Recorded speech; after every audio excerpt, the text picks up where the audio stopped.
어서오세요. 괴담 들려주는 낚시꾼 괴담로 괴담집사입니다.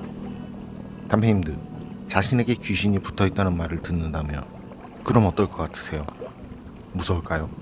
아니면 신기할까요? 어쨌거나 유쾌하고 상쾌한 기분은 아닐 거예요. 그쵸? 이번 이야기는 미모의 똥차등이님께서 보내주신 사연입니다. 미모의 똥차등이님 사연 제보 감사합니다. 그럼 미모의 똥차등이님의 기묘한 사연, 괴담집사의 시점으로 떨어보겠습니다.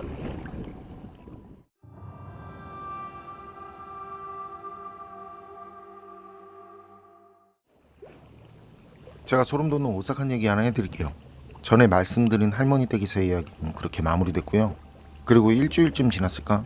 동생이 느닷없이 이제 귀신이 안 보인다고 하는 거예요. 정말 다행인 일인 건데 내심 섭섭하기도 하다면서 자기 말로는 전날 꿈을 꿨는데 그 꿈이 심상치 않다면서 이야기를 풀어줬거든요. 동생은 꿈속에서 그 숲속에 있었대요.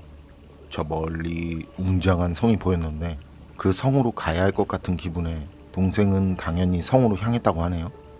그런데 갑자기 뒤가 소란스럽길래 그래서 뒤를 돌아보니까 말이죠. 거인 하나가 사람들을 죽이고 있더라는 거예요.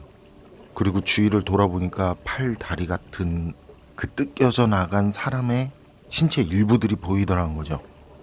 그걸 본 동생은 성을 향해서 죽어라 달렸다는데요. 막상 성에 도착하니까 문이 꼼짝도 안 하더라는 거예요. 그리고 바로 뒤에 거인이 쫓아오는 소리를 듣고 그 옆으로 숨었는데 성에 도달한 거인은 동생은 거들떠 보지도 않는, 그리고 성문을 열고 그 안으로 들어가는. 그래서 동생이 몰래 거인을 따라 들어갔더니 거기에 그 절 입구에 있는 그 사천왕 있죠. 온몸이 붉은 사천왕이 거기에 서서 동생을 바라보고 있더라는 거죠. 꿈에서 그 사천왕을 본 이후부터는 귀신이 안 보이기 시작했다는 말이었어요. 그런데 우연일까 싶긴 하지만 전 동생이 안개덩어리가 보이기 시작한다고 했을 때부터요, 신기하기도 했지만 걱정되는 마음에 그 동생 생각을 하면서요 계속 광명진언을 외웠거든요. 다른 이유는 없고 제가 불자라서요. 그래서 광명진언을 외웠는데 여튼 전에는 습관처럼 중얼거리다가 동생이 귀신이 보이기 시작할 때부터는 의지를 담아서 기도했거든요. 무난하게 지나가자, 동생한테 나쁜 귀신이 나쁜 짓 하지 않도록 하자 하는 마음으로 말이죠. 사실 동생이 귀신이 보인다고 그렇게 말을 한 뒤부터는 한 2, 3일 정도 지난 것 같아요. 그 후에 저도 왼쪽 눈이 엄청 건조한 것처럼 따끔거리고 어쩔 때는 박박 긁을 정도로 엄청 가렵고 했었거든요. 아무 이유도 없이 말이죠. 안약을 넣어도 촉촉한 느낌 없이 자꾸 따끔거렸어요. 그러다가 살살 괜찮아지길래 다행이다 했는데 얼마 후에 동생이 이제 귀신 같은 게 안 보인다고 하더라고요. 그런데 제일 소름인 거, 동생이 왼쪽 눈에만 귀신이 보였다는 사실인데 저도 왼쪽 눈만 아팠다는 거죠. 어쨌든 그렇게 동생의 영한 사건은 마무리되는 듯 했어요. 그리고 동생은 당사자 입장에서 이번 일을 겪고 느낀 게 있다면서 알려줬는데요.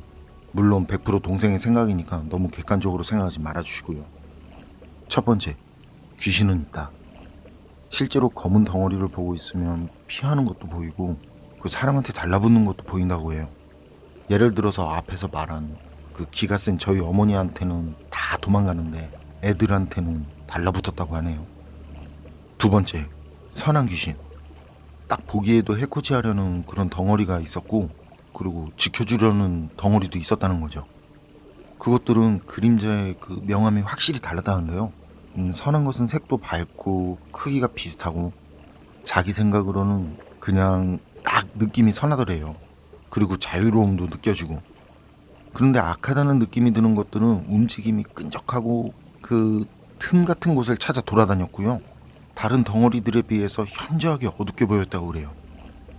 세 번째, 일반인도 느끼는 존재감이라는데 동생은 이걸 사람의 초능력이 아닐까 하는 말을 했어요. 사람들이 일상생활에서도 좀 싸다 하는 느낌을 받는 게 그거라는데, 예를 들자면 특정 장소에선 왠지 싸늘하고 추운 느낌이 들고 들어가기 꺼려지는 게 그게 그런 것들 중 하나라는 거죠. 아무도 없는데 시선이 느껴진다거나 누가 나를 미는 느낌이 들면 그건 100% 귀신이 근처에 있는 거라고 하네요. 어쨌든 동생과 귀신 얘기를 나누다가 전에 동생이 한 말이 기억나더라고요. 형 뒤에도 하나 붙어있다고 그런 거. 그리고 궁금해지더라고요. 그래서 제 뒤에 붙어있는 귀신은 무슨 색이냐고 물어봤거든요. 동생이 하는 말이 보이지 않더라도 당사자는 불쾌할 수 있는 거잖아요. 그래서 일부러 말하지 않으려고 했다면서 정말 괜찮겠냐고 그래요. 그래서 괜찮다고 어여 말해보라고. 오색찬란 무지갯빛 착한 귀신이겠지 하면서. 그런데 제 경우에는 진짜 이상하다는 말만 수십 번 한 것 같아요. 그리고 꺼낸 말이 검은색 덩어리와 밝은색 덩어리가 같이 붙어 있는데 검은 것은 아랫부분 없이 그 등에 찰싹 붙어 있는 형태라고. 그런데 어깨에 매달린 채 제 얼굴을 보려는 것처럼 말이죠. 머리를 쭉 빼고 있다고 하네요. 그리고 밝은 건 사람 형태로 옆에 나란히 서 있는데 손이 굉장히 뚜렷하고 손 모양을 계속 바꾸고 있다고 그러고, 그런 덩어리는 처음 봐서 계속 이상한 느낌이 들었다는 말까지. 그리고 둘은 늘 항상 저랑 같이 한다는 말까지. 그 말을 들으니까요, 한동안은 동생 말대로 이게 진짜 찝찝해지더라고요.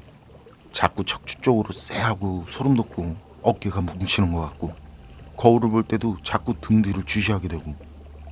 그러다가 저녁에 동생한테 다시 전화가 왔어요. 저승사자랑 마주쳤던 이야기부터 귀신이 보이는 거, 그리고 할머니 댁에서 일까지 저희 어머니한테 이야기했던 모양이에요. 어머니는 마침 이사 계획도 있었던 터라 그 이사날도 받을 겸 동생 걱정도 되셔서요, 용하다는 스님을 찾아가셨다고 하더라고요. 그때 스님은 동생에 대한 이야기를 전해 들으시고는 동생은 운 자체가 너무 좋은 아이라고, 그래서 크게 문제가 될 게 없다고 하더래요. 그래서 어머니가 우리 애는요 하고 저에 대한 별다른 사전 정보를 알려드린 것도 없이 물으셨는데 말이죠. 얘는, 그러니까 얘가 저인 거죠. 얘는 등에 액을 하나 달고 있긴 한데 괜찮다는 말을 하시더라는 거죠. 등에 검은 거 하나가 붙어 있다는 동생이 했던 말이랑 똑같이. 아무튼 평소에도 좀 등이 세다는 건 느꼈거든요.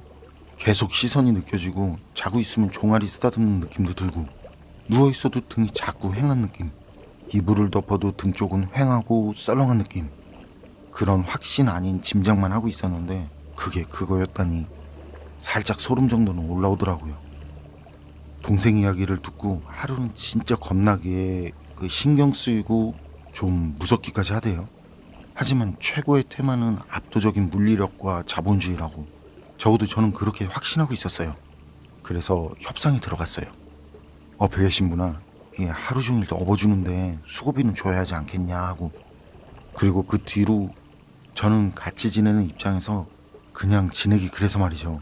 검은 애를 업둥이, 밝은 애를 꿈돌이라고 이름까지 붙여주고 수고비를 요구하면서 지금 로또 잔뜩 사두고 기다리는 중이라는 거. 근데 로또를 사면서 스피또도 같이 샀거든요. 근데 자꾸 1,000원만 돼서 이 업둥이한테 좀 실망 중이라는 거. 제가 뼈 빠지게 업고 다니는데 업둥이는 얘가 양심이 좀 없구나 싶어요. 미모의 똥차대기님 사연은 여기까지인데요. 긴 내용의 이야기라 몇 편으로 나누어 떨어뜨렸는데 이제야 사연의 종점에 왔네요. 정말 오랜만에 재미있는 사연이었던 것 같아요. 마지막 부분은 진짜 이해되는 게, 저도 생각이 그렇거든요. 누군 임대료에 공과금까지 내느라 뼈 빠지는데 누군 그냥, 그럼 진짜 무섭다라는 느낌보다는 모르겠어요. 제 경우엔 짜증나더라고요. 어쨌든 무섭고 어두운 이야기보다는 귀신 이야기라도 웃을 수 있는 이야기가 좋을 것 같아서 전해드렸습니다. 단편님들 걸음걸음마다 웃음과 행복 가득하시길 바랍니다. 교담록 오늘 이야기는 여기까지입니다. 그럼 전 다음에 또 다른 사연으로 찾아뵙겠습니다. 늘 건강하시고 평온하세요.